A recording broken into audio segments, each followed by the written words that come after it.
Olá, mais uma vez vamos ao nosso estudo sobre desobsessão, das palestras de quarta-feira da Casa de Fabiano, e pedimos a Deus e a Jesus que nos acompanhem com esses espíritos amigos, que eles possam nos instruir, oferecendo a sua ajuda para a compreensão de cada ensinamento que vamos ouvir.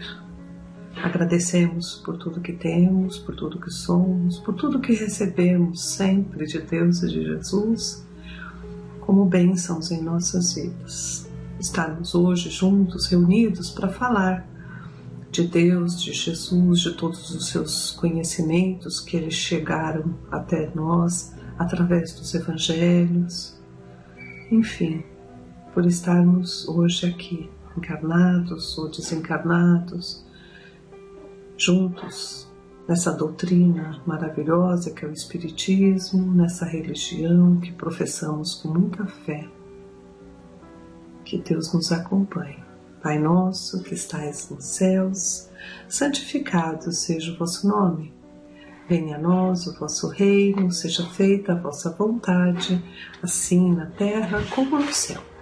O pão nosso de cada dia nos dai hoje. Perdoai as nossas dívidas, assim como nós perdoamos aqueles a quem achamos serem os nossos devedores. Não nos deixeis, Senhor, cair em novos erros e livra-nos de todo o mal, que assim seja, graças a Deus e a Jesus. O livro é Obsessão e Desobsessão, da Sueli Caldas Schubert. Nós estamos na segunda parte, no capítulo 2. A segunda parte, ela fala da terapia, espírita enquanto o processo de desobsessão. O capítulo 2 é o processo da autodesobsessão. Vamos lá? Tenho aqui uma entradinha dela, um conceito de Manuel Filomeno de Miranda, do livro Grilhões Partidos, no capítulo Prolusão. No que diz respeito ao problema das obsessões espirituais, o paciente é também o agente da própria cura. Nós já lemos sobre isso, Prolusão, gente, eu até peguei aqui, olha, no dicionário está assim: igual a previsão ou ensaio para acontecer ou o que em breve acontecerá. Então, uma vez detectada a obsessão, somos levados à casa espírita para essa orientação, se formos encaminhados aos conhecimentos da doutrina espírita, se já temos esse conhecimento, vamos aos poucos sendo encaminhados para a sessão, para os passes, para toda essa ajuda que nós vamos receber. Mas a primeira coisa que aqueles orientadores, aquelas pessoas que fazem um atendimento fraterno, atendimento de acolhimento na casa, falam, que nada é possível sem o nosso esforço.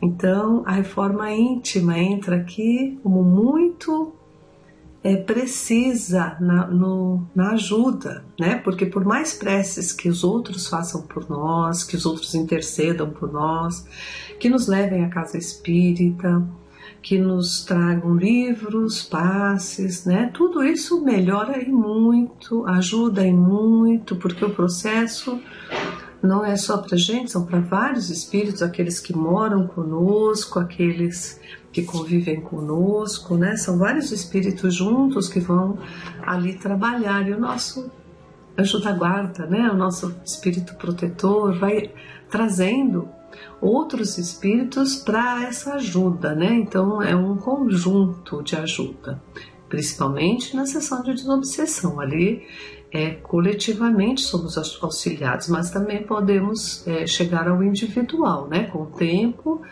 vamos aí diminuindo aqueles que já vão por conta própria se instruindo e melhorando a sua condição e nos deixando então de obsediar, mas tem aqueles que têm assuntos diretos conosco, onde nós temos ali uma relação com os espíritos que nos procuram para esse processo, E aí depende do nosso esforço, depende da nossa boa vontade em querermos mudar, Então ela vai falar isso aqui, olha. Autodesobsessão é o ato de promover a própria pessoa, a sua desobsessão, através da reforma íntima, tal como esclarece a doutrina espírita. Autodesobsessão, sinônimo de autoevangelização, de autorreforma. É o ser humano lutando para dominar as suas más tendências e inclinações, né? Nos dias atuais, o Espiritismo vem lembrar aos homens a imorredora lição do Mestre: não tornes a pecar. Nisto consiste a participação do obsesso quanto ao próprio tratamento. Ninguém se engane, o obsediado só se libertará quando ele mesmo se dispuser a promover a sua autodesobsessão. O Espiritismo não poderá fazer por ele o que ele não quer fazer por si mesmo, claro, né? Muito menos os médiuns ou alguém que ele queira operar a cura. Por mais que a gente tenha vontade da pessoa sair desse processo, receber a cura, né? Nós dependemos de que ele também queira. Entretanto, muitos pensam erroneamente que no centro espírita se verão livres de todos os males. De modo geral, quando recorrem aos centros espíritas, trazem o pensamento pré-concebido de que todos os seus problemas serão ali resolvidos, como por encanto. Julgam que, pelo fato de buscar auxílio espiritual, passam de imediato toda a responsabilidade de seu tratamento para os espíritos e para os espíritas que ali estão. Fazem como quem traz um grande e pesado fardo e que alijam, né, de seus próprios ombros, que se aliviam, né, deixando ali a bagagem, né, na tentativa de entregá-lo totalmente aos guias e médiuns. Aos primeiros sinais de seus problemas, de que seus problemas não estão sendo resolvidos com a presteza que imaginavam, desiludem-se e vão buscar ajuda em outra parte. A primeira coisa a ser feita, portanto, é esclarecer ao paciente o quanto a sua participação é fundamental para o tratamento. E nisso reside quase toda a responsabilidade do êxito. Sabemos que existem obsessões incuráveis na presente encarnação, que determinados casos de subjugação, de possessão, não serão solucionados de imediato agora. São aqueles que exigem tratamento a longo prazo. O lento, mas belo processo da redenção da alma, que se esforça por sua transformação, que luta consigo mesma para superar o passado tiranizante. É uma batalha prolongada. A doutrina espírita vem trazer para essas criaturas o consolo e o remédio, ensinando-lhes o novo caminho que deverão trilhar. Jesus Cristo legou ao futuro a terapêutica indicada a quaisquer casos de obsessão e também a medida profilática por excelência imprescindível à humanidade de todos os tempos. Ao dizer aos obsediados, a quem libertava dos maus espíritos, não tornes a pecar, lecionava a moralização do interior da criatura, ensinando que não deviam rescindir nos vícios, pregava a autodesobsessão. Ele não fala isso, né? No caso do capítulo ali da mulher adúltera, né? Apesar de ele a salvá-la, e Jesus está sempre nos salvando através dos seus enviados, né? Quando a gente pede ajuda, quando a gente tem aquela outra passagem, né? Bate e abrir-vor-se-á a porta, né? Então nós precisamos pedir para receber, precisamos querer, né? Jesus não invade as nossas vidas, ele respeita as leis de Deus e uma delas, o livre-arbítrio. Nós temos a liberdade de escolher, mas não podemos reclamar, né? De quando a gente escolhe a forma errada, vamos sofrer. Tudo que nos afasta de Deus, nos afasta do amor que Deus emana, do Evangelho, é um caminho de sofrimento que estamos trilhando, vamos colher. Não tem como, né? o erro, né, o pecado, habita entre nós ainda, né?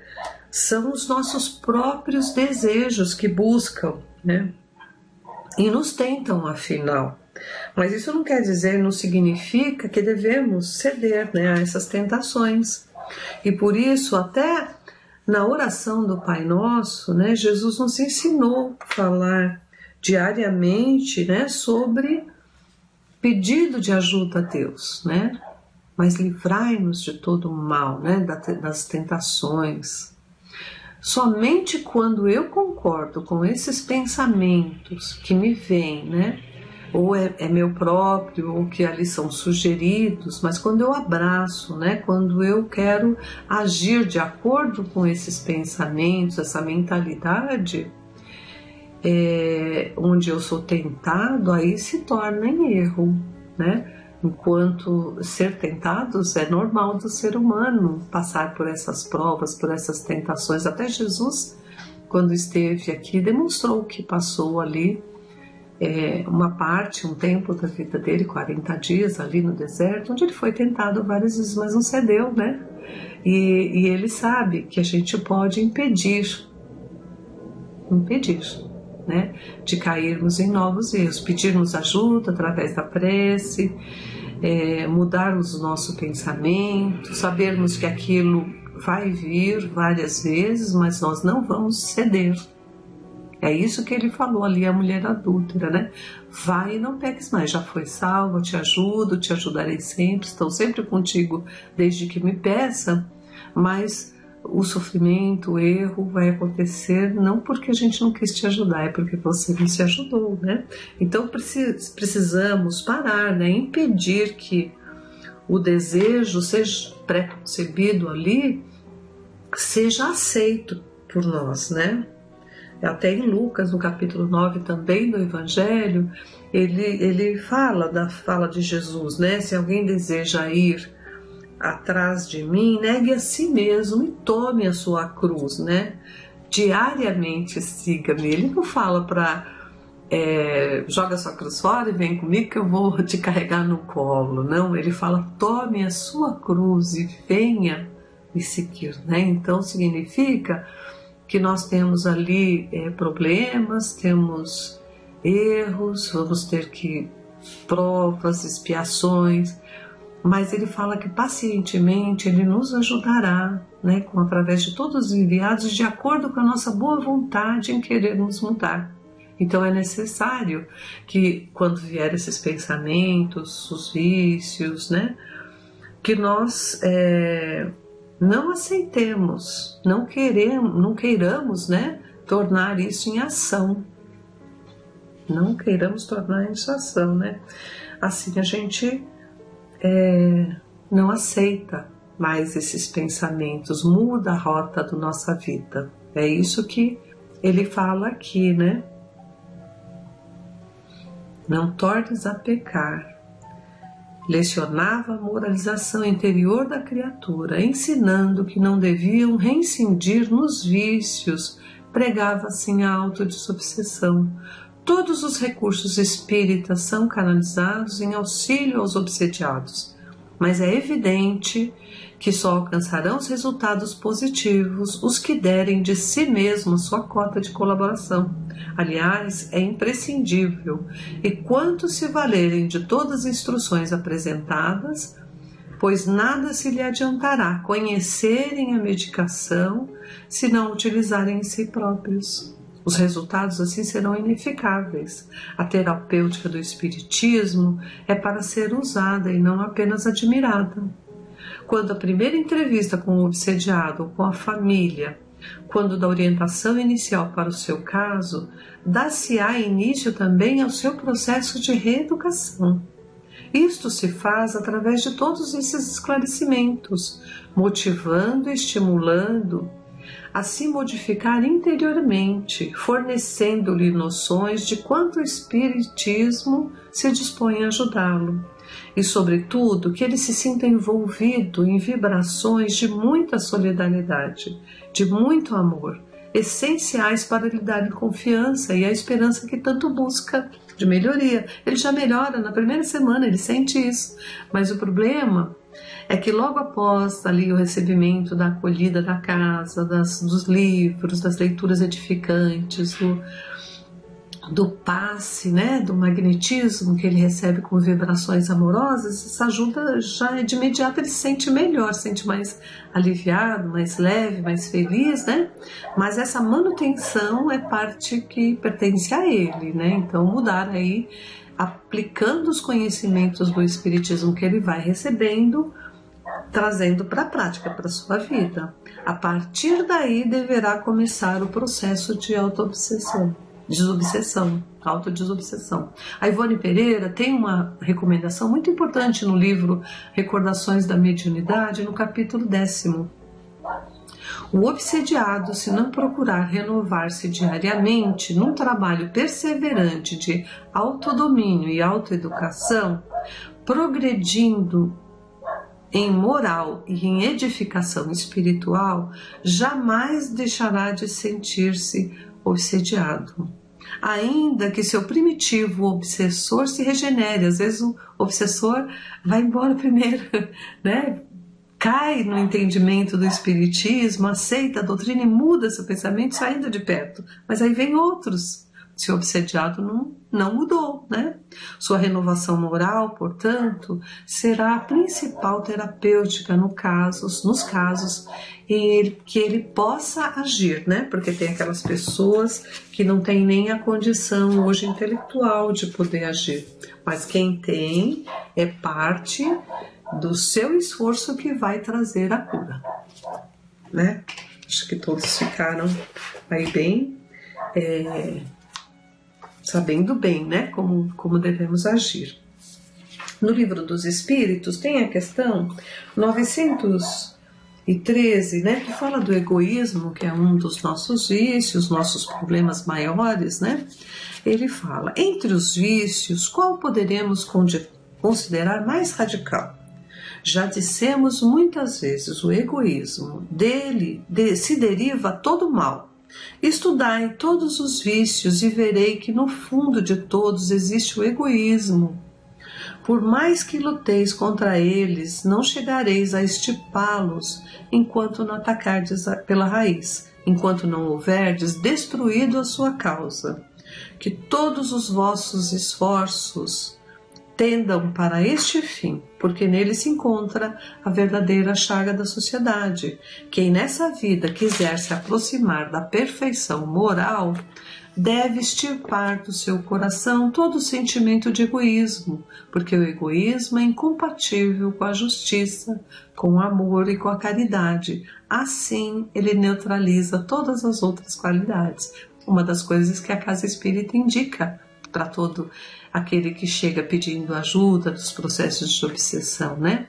Além das leituras, dos passes, da presença na sessão, o trabalho na ajuda ao próximo, o trabalho na caridade, porque vamos esquecendo dos nossos problemas e pensando em outras pessoas, trabalhando na causa do Cristo, né? Que é ajudar a todos, auxiliar o próximo. E muitos não vão, eu não tenho tempo, eu não posso. E aí entra o egoísmo também, né? Então é difícil a gente, como ele fala aqui, para extirpar esse sentimento do coração, porque ele é incompatível com justiça, com amor e caridade. Não esqueçamos disso nunca. E o 914, ele fala também, né? Estando o egoísmo fundado no interesse pessoal, parece difícil extirpá-lo inteiramente do coração do homem. Chegaremos a isso? E aí ele fala, à medida que os homens se esclarecem sobre as coisas espirituais, vão dando menos valor às materiais. Em seguida, é necessário reformar-se as instituições humanas que entretêm e excitam, né, o egoísmo. Isso depende de educação. E na Casa Espírita, como a gente fala, a primeira coisa que a gente pede é para se instruir, né? Conhecer, para que a gente possa mudar o pensamento por vontade própria. No capítulo 9 do Evangelho segundo o Espiritismo, nós temos o item acho que é 10, deixa eu ver aqui, sobre isso, sobre a cólera, que é um outro sentimento contrário ao amor, à caridade, né? É de Hahnemann, Paris, 1863. Segundo a ideia muito falsa de que não se pode reformar a própria natureza, o homem se julga dispensado de esforços para se corrigir dos defeitos em que se compraz. Muitos falam, isso é muito difícil de conseguir, ninguém vai conseguir mudar o outro, já tenho 30, 20, 50 anos, não vou mudar mais. Não é verdade, né? Eles falam ideia muito falsa. Esse capítulo 9 é dos bem-aventurados, os mansos e pacíficos. Olha, ou que para isso exigiram muita perseverança e ninguém consegue sim. É assim, por exemplo, que o homem inclinado à cólera se desculpa quase sempre com seu temperamento. Em vez de se considerar culpado e lutar, né, para perder essa violência, né, que a cólera é uma violência, um ataque ao outro, ele fala que ele não consegue, que toda vez que ele fica nervoso, ele se exalta muito, perde a paciência. Já viu essas questões? Então, ninguém perde a paciência porque ainda não conquistou. É uma luta diária, é um treinamento que temos que fazer para alcançar. Em vez de se considerar culpado, atribui a falta ao seu organismo, acusando assim a Deus pelos próprios defeitos. É ainda uma consequência do orgulho. O orgulho é o outro ponto que nos destrói quase sempre e não nos deixa ficar livres de obsessões, que se encontra mesclado em todas as nossas imperfeições. Não há dúvida que existem temperamentos que se prestem mais e melhor aos atos de violência, como existem músculos mais flexíveis que se prestam melhor a exercícios físicos. Não penseis, porém, que essa seja a causa fundamental da cólera, e acreditai que um espírito pacífico, mesmo num corpo bilioso, será sempre pacífico, enquanto o espírito violento, ainda que num corpo linfático, não seria dócil. Nesse caso, a violência apenas tomaria outro caráter. Não dispondo seu organismo apropriado à sua manifestação, a cólera seria concentrada, enquanto no caso contrário seria expansiva. O corpo não dá impulsos de cólera a quem não os tem, como também não dá outros vícios. Todas as virtudes e vícios são inerentes ao espírito. Sem isso, onde estariam o mérito e a responsabilidade? O homem que é deformado não pode tornar-se direito, porque o espírito não tem nada a ver com isso, mas pode modificar o que se relaciona com o espírito, desde quando se dispõe de uma vontade firme. Então, todas as nossas imperfeições morais, nós devemos e podemos lutar, fazer essa reforma íntima e vamos conseguir, por mais difícil que achemos que seria, ou achar que é impossível. Não é. O espírito evolui nesse ponto e é o que precisamos mais, a moral, né? Intelectual e moral. A experiência não vos prova, espíritas, até onde pode ir o poder da vontade? Pelas transformações verdadeiramente miraculosas que se operam aos vossos olhos? Dizei, pois, que o homem só permanece vicioso porque o quê? Mas aquele que deseja corrigir-se sempre o pode fazer. De outra maneira, a lei do progresso não existiria para o homem. E nós sabemos que nós devemos, né? Para nos melhorar, ao invés de ficarmos aí reclamando que temos muitas dificuldades, muitos espíritos ali, obsessores à nossa volta, vamos lutar. Vamos nos defender com a prece, com o amor, com a caridade, com o trabalho ao próximo, com as sessões de desobsessão, com os estudos. Temos muitas ferramentas e a cada uma que nós pegarmos na mão, indicando que nós queremos fazer, queremos essa mudança, Deus enviará mais um amigo para ficar ao nosso lado e nós conseguirmos. Não estamos sozinhos nunca. É isso. Uma boa semana a todos.